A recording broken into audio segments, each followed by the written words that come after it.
Welcome to Motormasters, where power meets engineering and machines become legends. Here, we explore the boldest, fastest, and most iconic vehicles across land, air, and sea. Subscribe to the channel so you never miss the machines that define true performance and timeless design. In the golden age of American luxury, few names carried the prestige of Cadillac.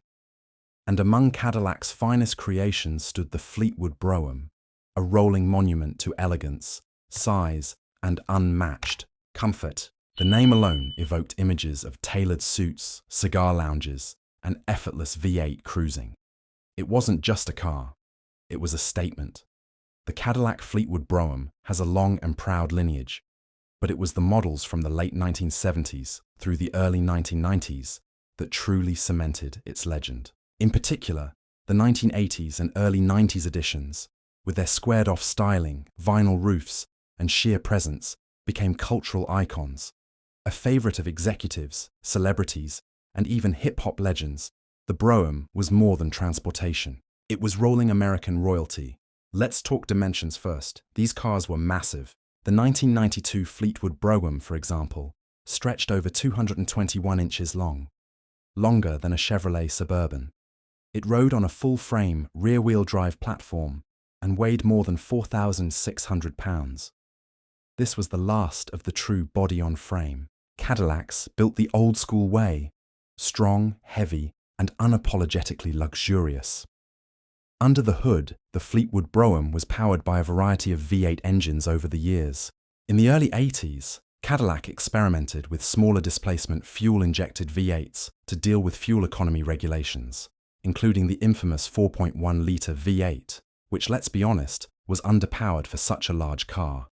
But by the late 80s and into the 90s, the Brougham got its groove back.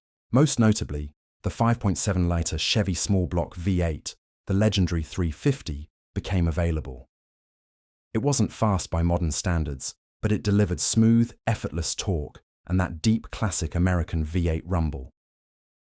Paired with a 4-speed automatic transmission, the car glided down highways with a kind of serenity that modern vehicles just don't replicate.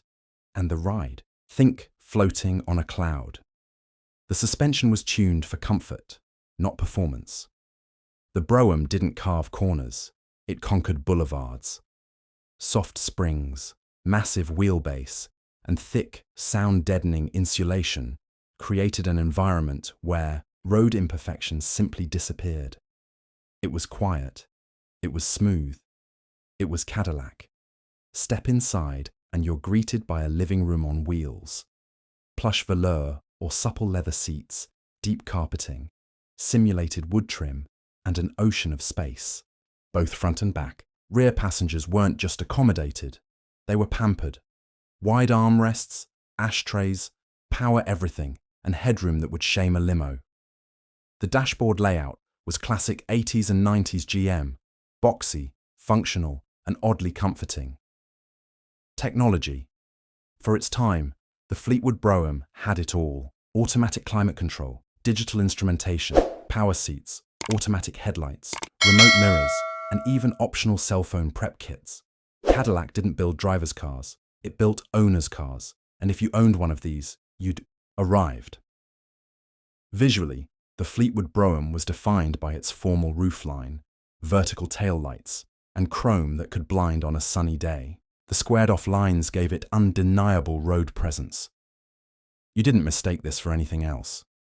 The wide chrome grille, the Cadillac crest on the hood, and the opera lamps in the C-pillar, all signs that you were in something important. And here's something else worth noting. These cars weren't just sold, they were customized. Whether it was wire wheels, vinyl tops, Continental kits, or gold-plated emblems, Fleetwood Broughams became blank canvases for style. Especially in the 1990s, the car took on a second life in lowrider culture. Hydraulics, custom paint, and velvet interiors turned the Brougham into an art form. But long before that, the Brougham was the vehicle of choice for politicians, businessmen, and even heads of state. In a world that increasingly leaned toward compact efficiency, the Brougham stood firm as a reminder of America's grand ambitions.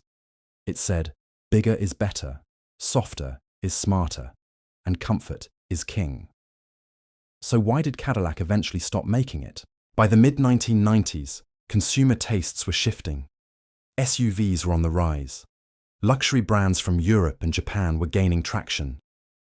And fuel economy standards made giant V8-powered sedans harder to justify.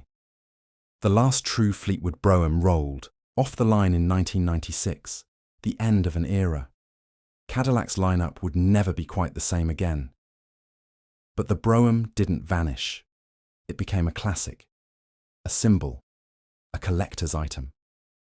Today, these cars are cherished by enthusiasts who understand their charm. Find one in good condition and you'll discover a level of road comfort that even many modern luxury cars struggle to deliver. And the style? Timeless. Nobody builds cars like this anymore, and probably never will again. It's also worth mentioning, these cars are surprisingly durable. Built on tried-and-true GM B-body architecture, parts are still relatively easy to find, and maintenance isn't overly complex. The 5.7-litre V8 is well known, easily modded, and built to last. Many Fleetwood Broughams are still going strong with 200,000 plus miles on the clock. So whether you see it parked at a car show, rolling low and slow at a cruise night, or gliding down the freeway in stock condition, the Cadillac Fleetwood Brougham commands respect. It's the kind of car that doesn't shout, but still turns heads. A car from a time when size, style, and comfort were the ultimate luxuries. The Fleetwood Brougham wasn't built for lap times. It was built for legends. And in that mission, it succeeded. You've been watching Motor Masters. Subscribe to the channel, leave a like, and remember, true power isn't always loud, but it's always impressive. See you in the next video.